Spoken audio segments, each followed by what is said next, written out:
This program is brought to you by McGill University. Please visit us at www.mcgill.ca.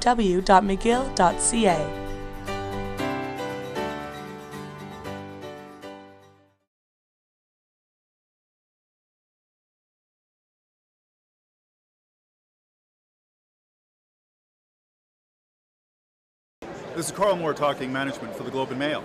Today I'm speaking to Sir Richard Branson, the CEO of the Virgin Group.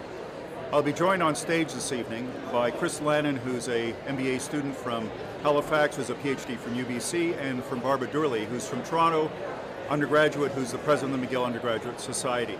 So Richard, you spoke about the breadth of companies that are within the Virgin Group, and my colleague Mike is wondering, when you're evaluating new opportunities to bring them into the Virgin fold, what are you looking for?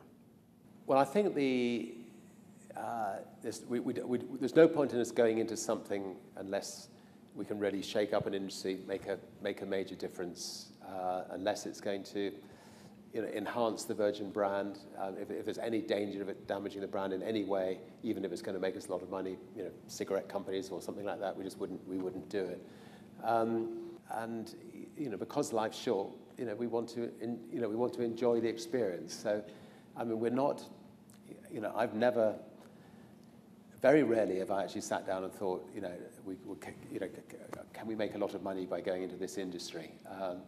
Almost all our new ventures have come about from, if you go right back to the beginning, Vietnam War, let's edit a magazine to try to have young people campaigning to stop the war, and let's give young people a voice. The actual business aspect of it, the paying the bills, we had to sort that one out later and hopefully sell enough magazines and, learn about the printing and the paper manufacturing, but that wasn't our principal interest. And almost every venture we've gone into, we've seen a gap in the market. I mean, you might get frustrated flying on other people's airlines. Screw it, let's do it. We'll just start. We'll start an airline, and then we try to make sure we can get the bills paid. And actually, I think it's a better way of doing it. If you think, how can I make lots of money? Let's bring the accountants in. We'll work out some business plans. I mean, it's just the wrong way around. I mean, you get one set of accountants will say, yes, you can make lots of money. Another set of accountants with exactly the same input will say, no, you're going to lose lots of money. It's got to be, from your heart, and do something which you're passionate about, which is going to be your hobby, and then it's likely to be successful. Okay. So this might be a bit of an understatement, but you seem to have a slightly higher tolerance for risk than the average person, at least for me anyway. How do you sort of assess that risk when you're looking at these new opportunities? I think superficially it looks like we have a higher tolerance for risk, but having said that, one of the most important sort of phrases in my life is protecting the downside, and it should be one of the most important phrases any business person's life. So okay, we made a big bold move from going from music company into airline business, but I set myself a condition that I could hand that plane back at the end of the first 12 months. If people didn't like our business. And so one of the most important negotiations with Boeing was, we have the right to give you that plane back after 12 months. And that meant that I knew that, I could put my toe in the water, I could see whether people liked the airline, but if it didn't work out, it wasn't going to bring everything else crashing down. I'd be able to look my record company bosses in the eye and we'll still be friends because they'd still have jobs. So protecting the downside is critical, and so we'll make bold moves, but we'll also make sure we've got ways out if things go wrong. So Richard, when you look at hiring and making someone a leader at Virgin, what are you looking for in terms of a leader at the Virgin Group? A company it consists of one thing really. I mean, if I buy a plane from Boeing, it'll be exactly the same plane that BA will buy, which will be exactly the same plane that United will buy, and exactly the same plane that Air Canada will buy. So what is a company? A company is the people that are working inside that plane, the people that are working on the ground. They're the people that make up a company. They either make this company exceptional or average. And so if we're looking for somebody to run one of our companies, we want to be sure that they are fantastic motivators of people, that they love people genuinely, that they're looking for the best in people, that they praise people, that they never criticize people, that they treat the junior staff as importantly as their fellow directors, if not more importantly. And I think that's what sets a good company apart from a bad company. Now, you need to give those people the right tools. You need to make sure that all the little details of you're painting a picture. If you're setting up an airline, every single little detail needs to be right, so that those people who are working for that company can be really proud of that company. But having a leader that really inspires those people is the key. So why do people? You're a leader, undoubtedly, of 50,000 people. Why do people want to be led by you? Hopefully, because I've found. Perhaps one of the things I can do is I've found people around me who are the kinds of characters that I've just painted the picture of. I mean, who, are great motivators of people, and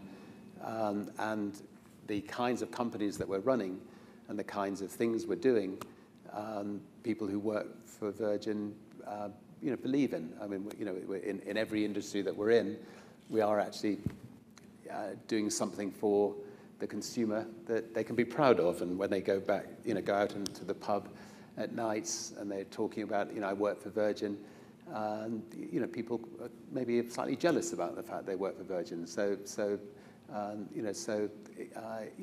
almost a sort of self-perpetuating good problem. Thank you. If you were the dean of a business school, what would you want to see on the curriculum?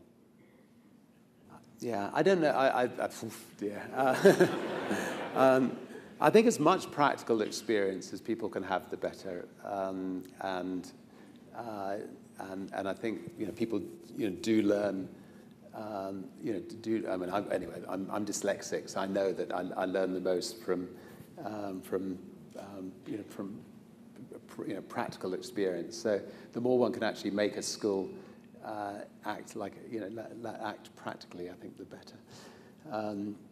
Just a funny story of being dyslexic and building a group of companies.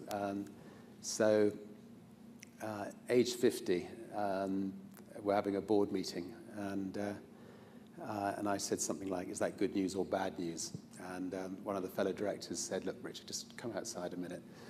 And he said, "Look, I don't think you know the difference between net and gross yet."